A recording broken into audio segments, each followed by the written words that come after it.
Olá, meus amigos, minhas amigas. Passando aqui hoje para conversar com você sobre um assunto que veio à tona ontem, atendendo uma paciente. Eu vou falar sobre reserva ovariana, sobre capacidade reprodutiva, sobre o FSH, que é o hormônio folículo estimulante, e sobre o AMH, que é o hormônio antimileriano. Ontem eu atendi uma paciente com 37 anos, com cerca de 2 anos de tentativa de engravidar, que realizou os primeiros exames com o seu ginecologista. A princípio estava tudo normal, e essa ginecologista já há algum tempo falava com essa paciente: olha, você pode ficar tranquila, até os 40 anos é normal demorar um pouquinho, pode ficar tranquila que com a medicina reprodutiva hoje você vai conseguir engravidar, a medicina está muito moderna e você vai engravidar naturalmente.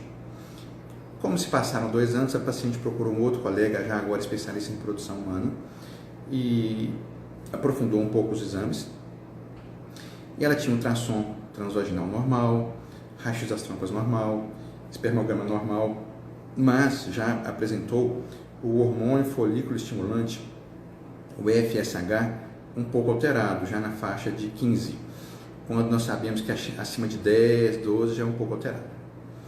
E isso acendeu o sinal de alerta para essa paciente e para este colega especialista em reprodução humana, e ele solicitou então o AMH. O AMH é o hormônio antimileriano. O AMH tem uma capacidade de predizer, de prever qual a capacidade reprodutiva daquela mulher, qual a reserva ovariana daquela mulher de uma forma mais profunda. E, para surpresa dessa paciente, veio um resultado de 0,6. A gente sabe que abaixo de 1,1 já é considerado preocupante.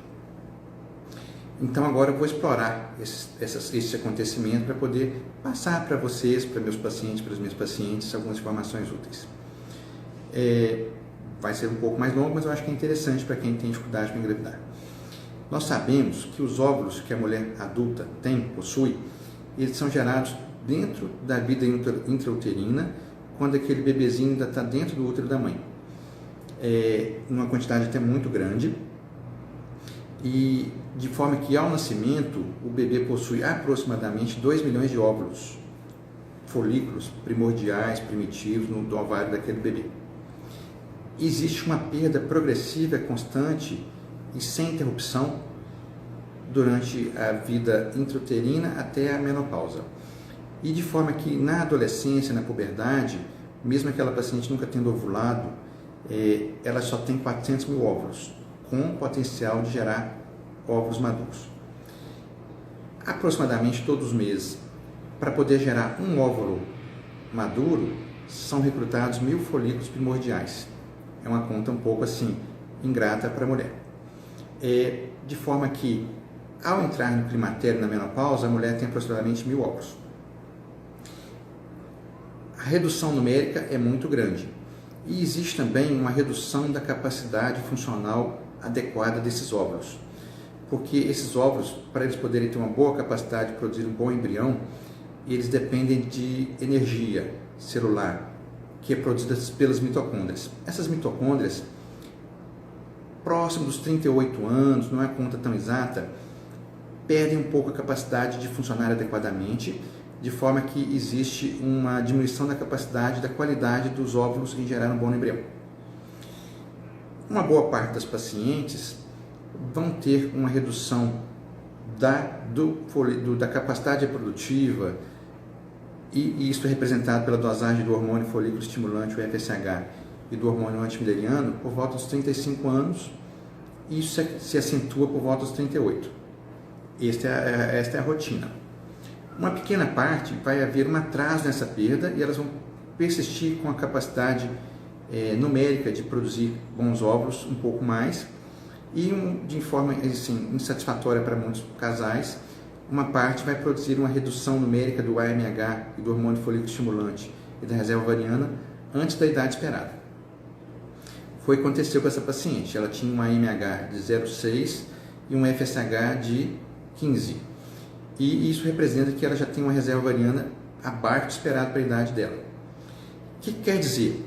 O carro dela, o corpo dela está funcionando normalmente, o tanque de gasolina tem gasolina para continuar rodando, mas a gente sabe que já acendeu uma luzinha amarela no painel.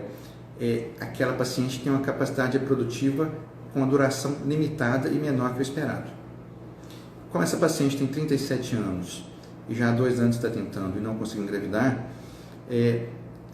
na minha opinião, ela perguntou a minha opinião, ela foi como segunda opinião, não fui o primeiro médico que a atendeu, o especialista. Falou, o que eu devo fazer? Eu falei, olha, infelizmente a gente não tem tempo para perder. A gente deve fazer logo que possível uma indução da ovulação, do crescimento folicular, para a coleta de óvulos, para fazer a fertilização in vitro, o mais breve possível.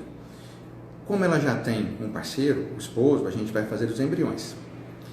E eu aproveitei e avaliei os ovários dela, no ultrassom que ela já trouxe, ela já tinha aproximadamente 7 folículos antrais. É uma forma também da gente avaliar a reserva ovariana, e fiquei muito satisfeito com esse número, contrabalanceia talvez um valor do MH e do FSH alterados. Ofereci para ela a possibilidade de, se ela quiser, fazer um acúmulo de óvulos, seja com o do STIM ou com coletas sucessivas, para termos um número maior de ovos para podermos trabalhar com calma. E ela me questionou algumas coisas, eu gosto muito de ser questionado. Ela falou, Emílio, mas se eu usar um hormônio para estimular a ovulação, será que eu não vou gastar essa minha reserva antes do que seria natural? Eu não vou perder o pouco que eu tenho? Eu falei, não, de modo algum. O que você vai perder este mês fazendo ou não fazendo tratamento e nos próximos meses fazendo um tratamento de indução da ovulação é a mesma coisa. Mas aí ela, muito questionadora, eu gosto, falou, Emílio, mas será que agora, no meio da pandemia, vale a pena fazer esse tratamento? Os números estão piorando, eu fico preocupada. Novamente eu ponderei. Pense bem, daqui a 6 meses a gente não tem certeza se essa pandemia, se essa taxa de infectividade do Covid vai diminuir significativamente e se a vacina já vai estar disponível. Mas eu tenho certeza que sua reserva ovariana vai ter reduzido significativamente. Então, eu, com muita tranquilidade, eu afirmei, e ela concordou depois do meu ponderamento, que vale a pena sim fazer a fertilização, a coleta de óvulos. Não decidimos por enquanto se vamos fazer o acúmulo de óvulos, até porque existe um desgaste financeiro e um desgaste emocional, mas eu poderia, vamos dar o primeiro passo, vamos fazer os exames, já iniciei o bloqueio ovariano dela com a pílula anticoncepcional para a gente poder fazer a coleta dos óvulos no próximo mês, vamos sim fazer uma fertilização in vitro, não decidimos se vamos fazer um acúmulo de óvulos, mas decidimos que vamos fazer o freeze-all, que é congelar todos os embriões produzidos, e só transferir no momento que ela se sentisse segura em relação à pandemia. É um assunto muito importante para pensarmos. Surgiram muitas perguntas. Ela perguntou sobre o diagnóstico genético pré-implantacional. Na verdade, eu que falei sobre o assunto, que é uma possibilidade que ela tem de fazer o diagnóstico dos embriões antes de colocarmos no útero. Chegamos à conclusão naquele momento que para ela não seria indicado pela idade e porque ela, a princípio, ela não tem esse receio tão grande de ter um bebê com alguma alteração cromossômica e ponderando também que tendo uma alteração cromossômica, a princípio, aquela gravidez não haverá implantação ou haverá um abortamento precoce. E também, em caso de síndrome de Down, a gente avaliou os dados dela, a estatística não era preocupante. São muitos assuntos para falar numa consulta desta, não é simples. Ao final da consulta, ela comentou, Emílio, eu tinha ido a um outro colega, como você já sabe, e ele não sugeriu este caminho. Essa paciente tem um pouco de cólicas menstruais, na verdade, cólicas menstruais fortes, e na histerosalpingografia dela havia uma pequena elevação das trompas, sugerindo aderências unilaterais. E foi pensado para ela fazer uma videolaparoscopia para tentar fazer o diagnóstico de endometriose e, se tivesse realmente trompas aderidas unilateralmente, fazer uma liberação dessas aderências e aumentar a chance de gravidez natural. E, voltando atrás de toda a consulta, novamente falei, olha, não justifica, porque o seu fator principal não é uma possível endometriose leve e possíveis aderências unilaterais, e sim uma baixa reserva ovariana. A baixa reserva ovariana, ela chega sorrateira, ela não dá sinais, e nós, médicos, quando assumimos um caso e vemos isso, temos que tomar atitudes imediatas e efetivas. Então, aqui falamos sobre muito assuntos em reprodução humana, e assim, é uma coisa que eu sou apaixonado e que eu quero dividir com vocês as minhas informações. Aos poucos e sempre, persistentemente, nós vamos conversando sobre os casos, e às vezes, num exemplo meu, de um caso, pode ser muito útil para esclarecer e ajudar vários outros casais. Fiquem todos com Deus e continuemos caminhando. Um grande abraço a todos.